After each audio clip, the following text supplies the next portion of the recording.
जल्दी से जल्दी इस वीडियो को लाइक कीजिए और अभी तक मेरे चैनल को सब्सक्राइब नहीं किया तो इस रेड कलर के बटन को दबा के सब्सक्राइब कीजिए और इस घंटे को बजा दीजिए। Welcome back my YouTube channel. Friends, आप सभी का मेरे चैनल में स्वागत है। तो दोस्तों, जैसे कि आपने मेरी पिछली वीडियो में पढ़ा था, इंग्लिश की जो रेनबो बुक है उसका chapter number 15 the 7 ages of man. So दोस्तों, उसके बाद मैं आपके सामने लेके आ रहा हूँ लेसन नंबर 14, जो कि क्या एक पोएम है जिसका नाम द होप, एंड उसके जो पोएट हैं उनका नाम है राजन अग्रवाल। तो दोस्तों, ये पोएम है द होप। इट मीन्स आशा। आशा क्या होती है, आशा का जो प्रभाव होता है वो हमारे जीवन में कैसे पड़ता है। तो दोस्तों, मैं आकाश राणा आज आप सबके सामने लेके आ रहा हूँ द पोएम, जो कि जिसका नाम है द होप। तो चलिए दोस्तों, आज हम उसको पढ़ते हैं। और दोस्तों, मैं आपको बताने जा रहा हूँ, एक बार बता दूँ कि अगर आपने मेरा चैनल सब्सक्राइब कर दिया तो आपके लिए अच्छी बात है, आपको उससे एक बढ़िया वीडियो मिलती रहेंगी। और यदि आपने मेरा चैनल सब्सक्राइब नहीं किया है तो प्लीज़ आप उसको सब्सक्राइब करें और बेल आइकन ज़रूर दबावें, जिससे मेरी आने वाली प्रत्येक वीडियो आप तक पहुंच सके। तो चलिए दोस्तों, आज हम पढ़ने जा रहे हैं पोएम द होप। तो सबसे पहले हम चलिए पढ़ते हैं स्टैंजा नंबर 1 की। स्टैंजा नंबर क्या पढ़ते हैं हम? 1 पढ़ते हैं कि hope is given different names, some calls it expectation, other terms in future relevance, some other think it is measure of benefication। तो दोस्तों, इसमें क्या होता है, चलिए मैं उससे पहले आपको एक बार इसके जो कुछ वर्ड्स मीनिंग है वो बता दूं कि एक्सपेक्टेशन मीन्स क्या होता है? उम्मीद। उसके बाद आपको बता दूं टर्म का मतलब होता है कहना या नाम रखना। उसके बाद रेविलियंस का मीन्स होता है एक तरीके से घटना, जिसमें आया है कि फ्यूचर रेविलियंस इस मीन्स भविष्य में होने वाली घटना। एंड बेनिफिकेशंस मीन्स होता है उपकार। तो दोस्तों, चलिए हम एक बार इसकी पढ़ते हैं कि hope is given different names. जो आशा है उसको क्या है, बहुत सारे नाम दिए गए हैं। सम कॉल इट एक्सपेक्टेशन, कुछ लोग हैं वो उसको क्या कहते हैं? उम्मीद कहते हैं। अदर टर्म्स इन फ्यूचर रेविलियंस, और कुछ लोगों के अनुसार इसको क्या गया है? भविष्य में होने वाली घटना कहा गया है। Some other thing it is a measure of benefits. इसका मतलब क्या है कि कुछ अन्य लोग इसको क्या कहते हैं? उपकार का एक कार्य समझते हैं। कुछ अन्य लोग इसको क्या समझते हैं? उपकार का कार्य समझते हैं। तो अब हम क्या इसकी व्याख्या करके देखते हैं। जैसे कि जो आशा होती है उसको क्या है, हम लोग हैं उन्होंने कई सारे नाम दिए हैं कि कुछ लोग तो इसको उम्मीद कहते हैं, कुछ लोगों के अनुसार इसको भविष्य में होने वाली घटना कहा जाता है, और कुछ लोग इसको क्या समझते हैं? एक उपकार समझते हैं। तो चलिए दोस्तों, इसमें इसकी क्या होती है व्याख्या में कि अलग अलग लोगों ने जिसमें कवि भी सम्मिलित है, कि अलग अलग जो लोग होते हैं उसमें क्या है, कवि भी सम्मिलित है। आशा को अलग अलग नाम दिए गए हैं। कुछ लोग इसे आकांक्षा कहते हैं, कुछ लोग इसके भविष्य संबंधी महत्व को देखते हुए इसे भविष्य की प्रासंगिकता कहते हैं, जबकि कुछ अन्य लोगों का विचार है कि आशा उपकार का पराहित का कार्य है। तो दोस्तों, इसके साथ हमारा इसमें कहने का मतलब ये है कि कुछ लोग तो इसको उम्मीद कहते हैं, कुछ लोग इससे भविष्य में होने वाली घटना कहते हैं, कुछ लोग इसे उपकार का कार्य कहते हैं। तो इसको क्या कई सारे नाम दिए गए हैं आशा को। इसको मतलब इसका क्या है, कई सारा विभिन्न इसको क्या दिए गए, नाम दिए गए। तो इसके साथ हमारा फर्स्ट स्टेंजा दोस्तों समाप्त होता है। अब हम चलते हैं सेकंड स्टेंजा की तरफ कि to me hope is a creation of soul that makes us feel pleasuresome and live with enthusiasm and glow। तो दोस्तों, इसमें मैं आपको कुछ वर्ड्स मीनिंग बता दूं कि क्रिएशन में होता है निर्माण करना, एक मतलब से रचना करना। प्लेजरसम, प्लेजरसम मीन्स होता है खुशनुमा, प्लेजरसम, प्लेजरसम मीन्स होता है खुशनुमा या फिर खुश। एंड लीप, लीप का मतलब होता है उलझना या उलझाना, उछालना, सॉरी, उलझना या फिर उछालना या फिर उछलना। और एंथुसिज्म, एंथुसिज्म मीन्स होता है उत्साह या उमंग। और ग्लो, ग्लो माने होता है एक तरीके से चमक। दोस्तों इसमें क्या है कि आशा मेरे लिए आत्मा की क्या है, रचना है। जो आशा है टू मी, मेरे लिए। Hope is a creation, hope आशा है जो कि रचना है किसकी, ऑफ सोल, आत्मा की रचना है। डेट मिक्स, जो कि क्या हमें बनाती है, अस फील्स, हमें बनाती है क्या, खुशनुमा। प्लेजर सम्मिस होता है खुशनुमा, कि जो आशा है वो हमें क्या एक अच्छी तरीके से खुशनुमा बनाती है। And leap, and leap, and leap जो कि क्या उछालती है। विद किसके साथ में, एक उत्साह, उमंग और चमक के साथ में एक व्यक्ति को या फिर हमें क्या करती है, उछालती है। तो दोस्तों इसके साथ हमारा सेकंड स्टेंजा खत्म होता है और हम पढ़ते हैं थर्ड स्टेंजा की ओर कि in past we have survived on hope, we surmise of future because of hope,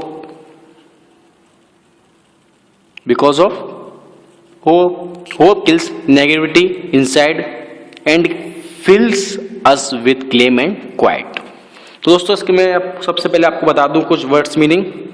जो फर्स्ट है सर्वाइव, सर्वाइव का मीन्स होता है जीवित रहें या जीवित रहना। और जो surmise, second word is surmise, surmise का मतलब होता है अंदाजा या फिर अटकल लगाना। And the third is calm, calm का मतलब होता है दोस्तों शांति। And the fourth is quiet, quiet का मतलब होता है निश्चेष्ट। तो इसमें क्या कहते हैं दोस्तों कि जो भविष्य, जो भूतकाल है, अतीत में या फिर भूतकाल में, भूतकाल में भी हम आशा के कारण ही जीवित रहते हैं। जो हमारा फ्यूचर वो सॉरी पास्ट होता है उसमें हम किसके कारण रहते हैं, एक होप के लिए, होप के कारण ही, एक आशा के कारण ही हम जीवित रहते हैं। हम भविष्य के विषय में अंदाजा लगाते हैं कि हम भविष्य के विषय में अंदाजा लगाते हैं, आशा के ही कारण लगाते हैं। जो हम जैसे कि भविष्य में अंदाजा लगाते हैं कि कुछ ये होगा वो होगा, तो हम एक आशा, एक होप लेके तो चल रहे हैं, जो हम उसमें क्या लगाते हैं, अंदाजा लगाते हैं।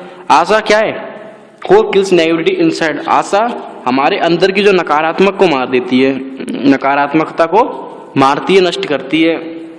और हमारे अंदर क्या भर देती है, एक शांत और निश्चेष्ट कर देती है हमारे मन को, हमारे अंदर को, हमारे मन को क्या एक शांत और निश्चेष्ट बना देती है। और हमारे अंदर जितनी भी नकारात्मकता की जो सोच होती है, बातें होती है, उन सबको क्या है, उन सबको मिटा देती है, एक तरीके से खत्म कर देती है। दोस्तों इस तरीके से हमारा थर्ड स्टेंजा समाप्त होता है और हम बढ़ते हैं फोर्थ स्टेंजा की ओर। तो दोस्तों फोर्थ स्टेंजा की hope makes the bird fly in search of food for young ones and materials to build their homes. तो दोस्तों इसमें क्या होता है कि जो होप है, आशा है, वो क्या करती है कि यह आशा जो पक्षियों के जो नन्हे मुन्ने बच्चे होते हैं उनको क्या कर देती है, भर देती है। आशा नन्हे मुन्ने बच्चों के लिए भोजन की खोज करती है, इन सर्च ऑफ फूड। आशा मेक्स द बर्ड फ्लाई, आशा क्या है, पंछियों को बनाती है क्या, in search of food for young ones, in search of food of young ones. Young ones का मतलब होता है एक तरीके से पंछियों के बच्चे। तो क्या पंछी जब भी आकाश में उड़ते हैं तो क्या एक अपने जो बच्चे होते हैं उनके लिए खाने की तलाश में उड़ते हैं। तो उनको पता तो होता नहीं है कि हमें खाना मिलेगा या नहीं मिलेगा, पर वो क्या है एक आशा लेके उड़ते हैं कि एक उनके अंदर एक आशा भरी हुई होती है कि हमें खाना मिलेगा और हम अपने बच्चों को खाना देंगे। एंड मटेरियल्स, और क्या है वो एक तरीके से सामान वगैरह, घास वगैरह जो होती है उसको ढूंढते हैं, टू बिल्ड देयर होम्स, अपने घर वगैरह, घर को बनाने के लिए जो मटेरियल होती है उनको ढूंढते हैं एक आशा को लेकर, आशा के साथ में वो उनको लेकर घूमते हैं। तो दोस्तों हमारा क्या होता है, फोर्थ स्टेंजा भी समाप्त होता है। हम बढ़ते हैं फिफ्थ स्टेंजा की ओर कि it is the hope that makes a bird stay on the branch and bloom tree loss their leaves with hope that one day it will be laden with green hues. तो दोस्तों इसमें मैं आपको कुछ words meaning बता दूं कि बड, बड का मतलब होता है एक तरीके से कली, एंड ब्लूम, ब्लूम का मतलब होता है दोस्तों फूल का खिलना, फूल का खिलना। लीडेंड, लीडेंड मीन्स होता है लदे हुए, एंड लीडेंड का मीन्स होता है लदे हुए, युग का मीन्स होता है रंग। तो दोस्तों इसमें चलिए हम पढ़ते हैं कि यह आशा ही है जो किसी कली को वृक्ष की शाखा पर बने रहने और फिर फूल के रूप में खिलने के लिए प्रेरित करती है। जैसे कि जो ये क्या एक आशा ही ऐसी चीज होती है जो क्या है कि जो कली होती है वृक्ष की, जो वृक्ष की कली होती है उसको एक आशा है जो कि पेड़ से जोड़ी रहती है, और उसमें एक आशा ही होती है कि मेरी इस कली पे आज नहीं तो कल, कल नहीं तो परसों, एक ना एक दिन क्या फूल जरूर खिलेंगे। और इसमें क्या है कि जब एक जो ट्री होता है, जो एक पेड़ होता है, वो क्या अपनी पत्तियों को जब पत्तेझड़ का मौसम आता है तो उसमें क्या अपनी पत्तियों को गिरा देता है, और मतलब एक तरीके से उजड़ जाती हैं उसकी पत्तियां, उस पेड़ से अलग हो जाती हैं। किसमें? विद होप, एक आशा को लेकर, एक आशा को लेकर उस पत्ती पेड़ से अलग हो जाती है। क्या वो आशा क्या होती है कि डेट की वन डे, एक दिन ऐसा आएगा कि it will be laden with green hues, कि जब वो एक दिन ऐसा आएगा कि जो पेड़ है उस पे बहुत सारी पत्तियां लदे होंगी या फिर बहुत सारी पत्तियां उग गई होंगी with a green huge, huge होता है रंग, तो हरे कलर के साथ हरे रंग की पत्तियां उस बिना पत्तियों वाले वृक्ष पे एक दिन क्या होंगी, लदे रही होंगी, या फिर हरा भरा पत्ती, हरी हरी पत्तियां उस पेड़ पर उगेंगी। इस आशा वो के पेड़ क्या है अपनी पत्तियों को गिरा देता है। तो दोस्तों इसके साथ हमारा 5th स्टेंजा समाप्त होता है। हम बढ़ते 6th स्टेंजा की ओर। अब 6th स्टेंजा क्या है? Hope, hope enlightens the life gloomy thoroughfares and makes us feel the freshness and warmth of the days ahead। तो दोस्तों मैं इसमें आपको कुछ वर्ड्स मीनिंग बता दूं कि इनलाइटन मीन्स होता है आलोकित करना, and the second word meaning is gloomy, gloomy का मतलब होता है अंधकार में या उदास। थ्रोफेयर्स उसका मीन्स होता है जीवन का मार्ग, और वार्मथ का मतलब होता है दोस्तों उत्साह, जोश। तो चलिए दोस्तों हम समझते हैं कि इसमें कि क्या होता है कि जो आशा होती है वो जीवन के अंधकार में, जितने भी अंधकार में रास्ते होते हैं, अंधकार में उसको वो होते हैं, उनको क्या करती है? आलोकित करती है। कि आशा क्या है कि होप इनलाइटिंग क्या करती है? आलोकित करती है। क्या? द लाइफ ग्लोमी थ्रोवेस, मतलब थ्रोवेस होता है जीवन का रास्ता, ग्लोमी में होता है अंधकार। तो जो जीवन में जितने भी अंधकार में जो रास्ते आते हैं उनको क्या कर देती है? वो आलोकित कर देती है, और हमें आगे चलने वाले दिनों में या फिर आगे आने वाले जो भविष्य होता है, हमारा दिन होते हैं, उनको ताजगी व जोश को महसूस कराती है। उनको क्या कराती है? ताजगी व जोश से महसूस कराती है। एंड मेक्स अस फील, क्या कराती है? हमें महसूस कराती है क्या? द फ्रेशनेस, ताजगी महसूस कराती है, और वार्मथ बाद में जोश कराती है। किसका? ऑफ द डेज अहेड, वो दिन जो क्या हमारे आगे हैं, आगे मतलब जो कल, हमारा जो कल है, जो हमारा जो फ्यूचर है, उसको क्या एक ताजगी और जोश से हमको क्या करती है? भरपूर बनाती है। वो क्या चीज है? आशा। आशा हमारी आने वाले कल के लिए हमके क्या एक जोश से, ताजगी से और जोश से भरे हुए बनाती है। दोस्तों इसके साथ हमारा 6th स्टेंजा समाप्त होता है, और हम बढ़ते हैं 7th स्टेंजा जो कि एक लास्ट स्टेंजा है। तो चलिए हम दोस्तों देखते हैं कि hope makes life go on. Life is a derivative of the function called hope. Hope is the prime excellence right from the day one is born। तो दोस्तों इसमें मैं आपको कुछ वर्ड्स मीनिंग बता दूं कि फर्स्ट है गो ऑन, जारी रहना, and the second meaning is derivative means होता है व्युत्पन्न शब्द, फंक्शन फंक्शन का मतलब होता है क्रिया या काम। एंड द प्राइम, प्राइम का मतलब होता है दोस्तों मुख्य। और एक्सीलेंस, एक्सीलेंस मीन्स होता है श्रेष्ठता या उत्कृष्टता।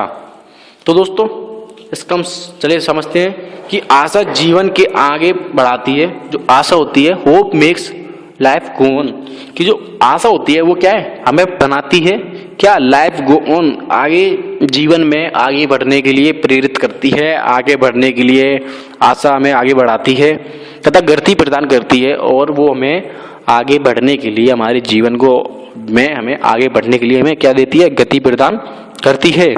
जीवक आशा नामक कार्य से युक्त तो एक शब्द होता है, जो जीवन होता है वो इट इज वो क्या होता है, आशा जो नाम का जो शब्द होता है उससे एकदम से एक तरीके से भरा हुआ होता है। जैसे हम क्या कहते हैं, आशा कहते हैं। आशा आरंभिक श्रेष्ठता है, वो क्या है, एक आरंभिक श्रेष्ठता है जो कि हमारे जीवन में क्या है, मुख्य भूमिका निभाती है, मुख्य भूमिका निभाती है। वो क्या चीज है, आशा है। अर्थात जीवन आशा का श्रेष्ठतम आरंभ है। जीवन क्या है, आशा का श्रेष्ठतम आरंभ है। कि जब कभी भी कोई भी व्यक्ति जब बच्चा होता है तो वो क्या है, पैदा होता है, जन्म लेता है, तो क्या एक अपनी पूरी जिंदगी आशा के साथ जीता है कि मैं बड़ा होऊंगा, स्कूल जाऊंगा, फिर मैं उसके बाद बड़े होते हैं, शादी वगैरह होती है, उसके बाद बच्चे वगैरह होते हैं, फिर बूढ़े होते हैं। तो इस तरीके से वो अपनी जीवन में आगे बढ़ते बढ़ते एक आशा को लेकर बढ़ता है कि उसको क्या एक आशा होती है, वो उसको जीवन में आगे बढ़ने के लिए क्या करती है, प्रेरित करती है, गति प्रदान करती है। ठीक उसी प्रकार दिन से व्यक्ति आशा पर निर्भर होता है, और जिस दिन वो उस जन्म में, इस संपूर्ण संसार में जन्म ले लेता है, उसी दिन से वो क्या हो जाता है, आशा पर निर्भर हो जाता है। जिस दिन वह जन्म लेता है कि मैं आगे जाके बड़ा हो जाऊंगा, स्कूल जाऊंगा, सब कुछ ये सब जो नॉर्मली लाइफ में होता है वो क्या है, आशा होती है। तो दोस्तों इसके साथ हमारे पोएम खत्म होती है, और मुझे आशा है कि आपको समझ में आ गई होगी। तो दोस्तों इसी तरह मेरे चैनल पर बने रहें, मैं आपको देता रहूँगा एक से एक बढ़िया वीडियो। और please like this video, subscribe my channel and bell icon ज़रूर दबाएं, जिससे यदि आप मेरे चैनल में जो सब्सक्राइब कर देंगे, बेल आइकन दबा देंगे, तो मेरे आने वाले जो चैनल में जो वीडियोस हैं वो आपको मिलती रहेंगी, और आपके लिए एक से एक बढ़िया मैं वीडियोस देता रहूँगा, जिससे आप अपनी पढ़ाई में इम्प्रूवमेंट ला सकते हो। और मैं अपनी तरफ से पूरी कोशिश करता रहूँगा। और यदि आपको दोस्तों इसमें लगता है कि कोई भी गलती है, तो आप प्लीज़ उसको मेरे डिस्क्रिप्शन में मेरा व्हाट्सअप नंबर है, उस पर मुझे मैसेज करके ज़रूर बताएं। तो चलिए मिलते हैं दोस्तों अगली वीडियो में। Good bye.